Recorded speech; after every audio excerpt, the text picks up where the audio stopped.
Phoebe रात में चमकने वाली घड़ी देखते समय अचानक दिल का दौरा पड़ गया। जेंडियन ने फीबी को बचाने की कोशिश की, लेकिन गलती से उसकी हड्डी को कुचल दिया। ये कार्ला ने जेंडियन बे को जमकर पीटा और उसने हमला उसी जगह किया जहां जेंडियन बे को चोट लगी थी। फिर टॉम ने कार्ला पर ऐशत्रे से हमला किया। अब कार्ला को उस रात की बात याद आ गई है और अब उसे समझ में आया कि यह सब जेंडियन बे की गलती नहीं थी। उस समय जेंडियन बे वास्तव में फीबी को बचाने की कोशिश कर रहा था, लेकिन उसने जेंडियन को मार डाला।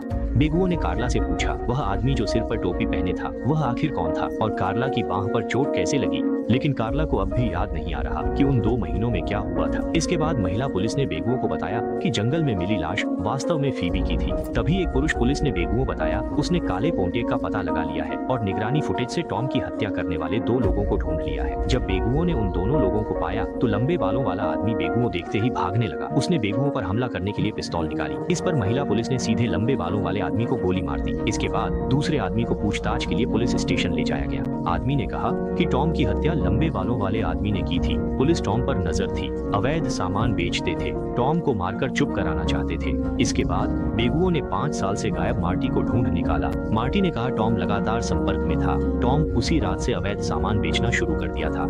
सौदे का स्थान आमतौर पर जेंडियनबे के पिता के क्लिनिक में होता था। बेगुओं को लगा कि जेंडियनबे के पिता का उस रात की घटना से जरूर कुछ लेना देना है, इसलिए उसने कार्ला को जेंडियनबे के घर ले गया। जब कार्ला ने उस ढंकी हुई पुरानी डिजाइन वाली वॉलपेपर को देखा तब उसे समझ आया कि वह गायब हुए 2 महीने जेंडियनबे के घर में ही था।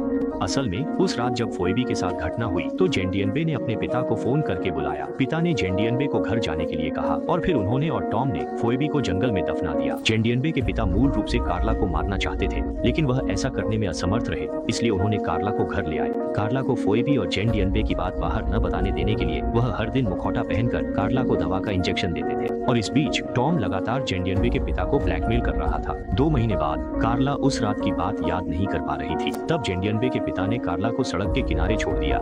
इस समय कार्ला जेंडियनबे के पिता के सामने आई और कहा कि उसे मुखौटे के अंदर की आंखें याद है और वह व्यक्ति जेंडियनबे के पिता ही है। जेंडियनबे के पिता कार्ला से माफी मांगते कहते हैं कि यह सब उनके बेटे के लिए था। अंत में न्यायाधीश ने माना कि अपराध के समय कार्ला की मानसिक स्थिति भ्रमित थी, इसलिए कार्ला के द्वितीय श्रेणी हत्या का आरोप प्रथम श्रेणी गैर इरादतन हत्या में बदला गया। कार्ला को अपराधी मानसिक उपचार संस्थान में स्थानांतरित किया जाएगा। हर 2 साल में उसकी मानसिक स्थिति का मूल्यांकन किया जाएगा। यदि कार्ला अब खुद या दूसरों के लिए खतरा नहीं है तो उसे रिहा किया जा सकता है। गूगे ने कार्ला से कहा कि अगर सब कुछ ठीक रहा तो वह 2 साल बाद जेल से बाहर आ जाएगा और फिर से सामान्य जीवन जी सकेगा।